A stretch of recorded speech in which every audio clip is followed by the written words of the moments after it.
Welcome to TV Cartoon, your fun zone.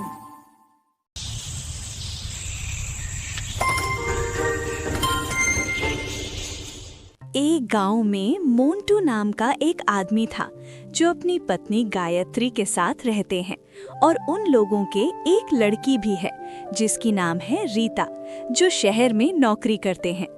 एक दिन रीता अपने बॉस को कहा, सर, मैं कुछ दिन के लिए घर जाना चाहती हूँ। बहुत दिन हो गए घर नहीं गया, इसलिए सोच रही हूँ कुछ दिन के लिए घर जाऊँ और मम्मी पापा के साथ साथ गांव के लोगों से भी मिलकर आऊँ। हाँ ठीक है, जाओ और कुछ दिन मौज मस्ती करके आओ और गांव किस हाल में है वो भी पता चलेगा। सर, अगर आप बुरा ना माने तो एक बात बताऊं? अरे नहीं, बुरा क्यों लगेगा? बताओ, क्या बताना चाहती हो? मैं बोल रही थी, अगर आप भी कुछ दिन के लिए मेरे साथ गांव घूमने चलें तो बहुत अच्छा लगता, क्योंकि आप लोग बचपन से ही शहर की धूल मिट्टी, चारों तरफ सिर्फ बड़े बड़े बिल्डिंग, गाड़ियां की हॉर्न, इन सब चीजों के बीच में बड़ी हुई हूँ। इसलिए मुझे लगता है आपको गांव की ठंडी मौसम, गांव की हरा भरा खेत, गांव की लोग कितने मेहनत करते हैं, गांव की सुंदरता, ये सब बातें आपको पता चले। और मुझे तो लगता है कि गांव घूमने के बाद आपको शहर की इन सब चीजों से नफरत होने लगेगी। देखो रीता, तुमने जो कुछ भी बोला एकदम सच बोला, क्योंकि आज तक मैं कोई भी गांव घूमने नहीं गया, इसलिए गांव की परिवेश, गांव में कैसा लगता है, ये सब आज भी समझ नहीं पाया। इसीलिए तो मैं बोल रही हूँ कि आप मेरे साथ चलें, ताकि आपको भी पता चले कि असलियत में गांव कैसा होता है। लेकिन रीता, तुम तो देख ही सकते हो कि मैं कितना बिजी रहता हूँ और इस कंपनी को मैं ही चला रहा हूँ। अगर ऐसे हालत में मैं भी तुम्हारे साथ चला जाऊं तो ये कंपनी को कौन चलाएगा? इसलिए इस बार के लिए तुम अकेले ही चला जाओ। वो दोनों कुछ समय बातें करने के बाद रीता वहाँ से चला आती है। दूसरी तरफ रीता की मम्मी पापा को ये खबर पहुँच जाते हैं कि रीता शहर से घर आ रही है। अरे सुनो, बहुत दिन बाद रीता बेटी शहर से घर आ रही है। उसके लिए बाजार से एक बड़ी साइज की माछली लेकर आओ। बहुत दिन बाद अपनी मम्मी के हाथों से बनाई हुई खाना खाएगा। अरे हाँ, अपनी हाथों से बनाई हुई खाना खिलाना, लेकिन इतना बेहोश होने की जरूरत नहीं है। पहले उसे सही सलामत घर पहुंचने तो दो। हाँ ठीक है, अब जाओ जल्दी, नहीं तो तुम बाजार पहुंचने से पहले रीता ही घर पहुंचेगी। मुझे भी पता है कि बहुत दिन बाद रीता घर आ रही है। तुम सब कुछ रेडी करो, मैं बाजार से मछली ले आती हूँ। बोलकर मोंटू घर से निकलकर बाजार की तरफ चला जाता है। दूसरी तरफ रीता गांव पहुंचते ही गांव की तरफ देखने लगता है और खुद से ही बोलता है, कितने दिन बाद गांव में आई हूँ। गांव पहले से भी ज्यादा सुंदर हो गई है और मम्मी पापा तो मुझे देखकर बहुत खुश होगा। पता नहीं मम्मी अब क्या कर रही है, शायद मेरे लिए ही इंतजार कर रही है। खुद से ही बातें करते करते रीता घर पहुंचते हैं। उसे देखकर गायत्री उसके पास आती है और एक दूसरे के साथ खुशी से बातें करने लगता है। दूसरी तरफ मोंटू बाजार से एक बड़ी साइज की मछली लेकर घर पहुंचती है।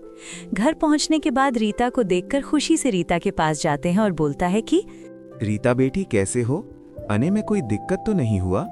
मैं बहुत अच्छी हूँ पापा, तुम कैसी हो? तुम्हें देखने के बाद बहुत अच्छी लग रही है। और तुमने तो कहा था कि तुम्हारी साथ तुम्हारी सर भी आएंगी, वो आया क्यों नहीं?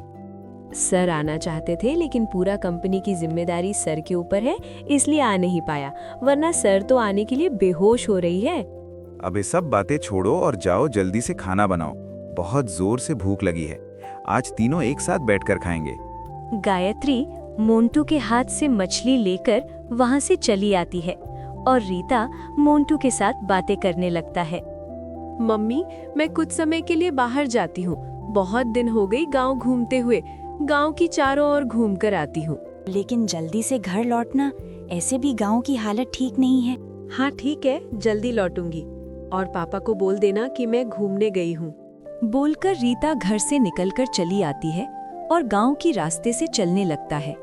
चलते चलते रीता गांव के लोगों को देख रहा था।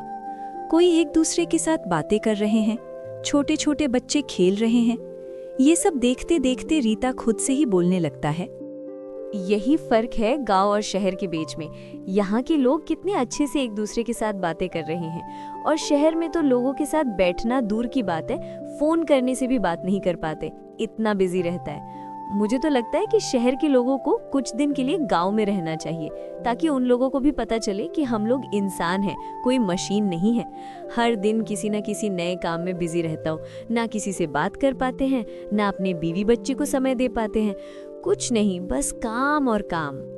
ये सब बोलते बोलते रीता गांव के पास एक खेत में पहुंच जाते हैं और देखता है कि पूरा खेत खाली पड़ा हुआ है, बस कुछ मरा हुआ पौधा दिख रहे हैं और उस खेत के पास एक आदमी खड़ी हुई है। तभी रीता उस आदमी के पास जाते हैं और कहता है कि क्या हुआ चाचा जी, इस खेत की हालत ऐसा क्यों है? देखकर तो नहीं लगता है कि इस खेत में फसल हुई है। हाँ बेटा, तुमने सही कहा है, इस खेत में एक भी फसल नहीं हुई है। ये आप क्या बोल रही हो? एक भी फसल नहीं हुआ, लेकिन क्यों? तुम्हें क्या बोलूं, इस गांव में खेत में पानी देने की कोई सुविधा नहीं है। भगवान ने अगर बारिश बरसाते हैं तो फसल होते हैं, नहीं तो एक भी फसल नहीं होते हैं। हाँ, ये क्या बोल रहे हो? अगर पानी की ही सुविधा नहीं है तो फसल कैसे होगा?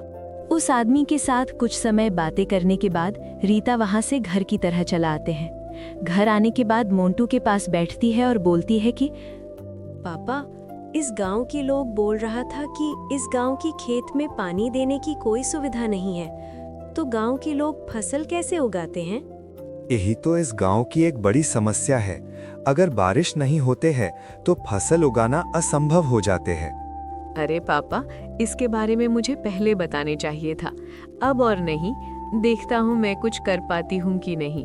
रीता कुछ समय मोंटू के साथ बात करने के बाद वहां से बाहर चली आती है और किसी को फोन करके कुछ बोलने लगता है। कुछ दिन बाद रीता की मदद से गांव की खेत में पानी देने की मशीन लगाता है और गांव को इस पानी की परेशानी से बचा लेता है। पिछले साल से ही गांव के खेत में हरा भरा फसल होने लगता है।